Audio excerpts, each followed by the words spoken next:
My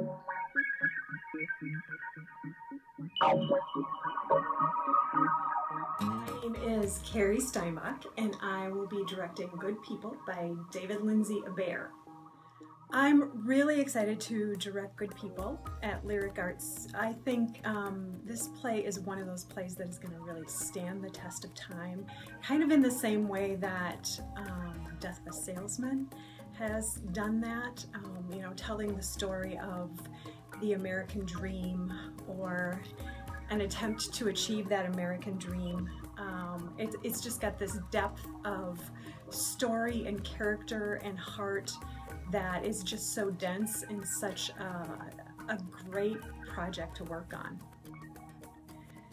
Good People really deals with some themes surrounding the idea of the American dream and whether that is still achievable. You know, a recent poll has said that more than half of Americans don't think that the American dream is achievable anymore. And we've got two characters on either side of kind of that conflict. We've got somebody who feels like, yes, that is achievable, and Mike, the character of Mike, has kind of made it out of Southie, that neighborhood, and feels like he's done it because he worked hard. And then there's Margie, who hasn't made it out and feels it's because Mike has had some really good luck, some people behind him. Mike feels Margie hasn't made it out because of the choices she's made. So I think some of those themes of luck or hard work and how they fit into the idea of the American dream are some really important themes that we see in Good People. This was a really important story for Lindsay-Abaire, the playwright, to write. He knew that he wanted at some point to talk about his own roots and Southie, where he grew up in the projects.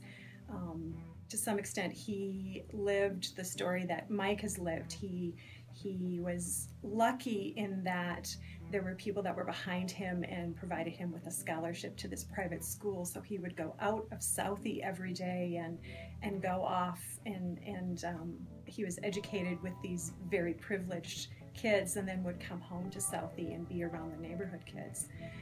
He's very aware that he had both luck on his side and the people behind him, and that he worked really hard to achieve what he's achieved. So I think it was a really important story for him to be able to tell. You know, I think Good People is really relevant for the time we live in because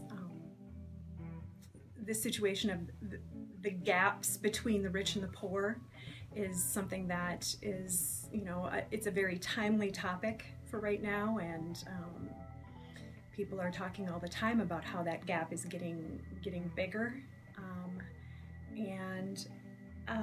you know, there are the haves and the have-nots, and whose fault is it if you're a have-not? Who's given those haves the opportunity they have? Is it because of something they've done, or I think there are a lot of issues that we're dealing with today that make it a really relevant play for our times. I think audiences are going to find Good People really fun because there's some wickedly funny dialogue that happens. Some of the themes that I've talked about sound really scary and serious, but in the process of talking through those themes, there is some very funny dialogue.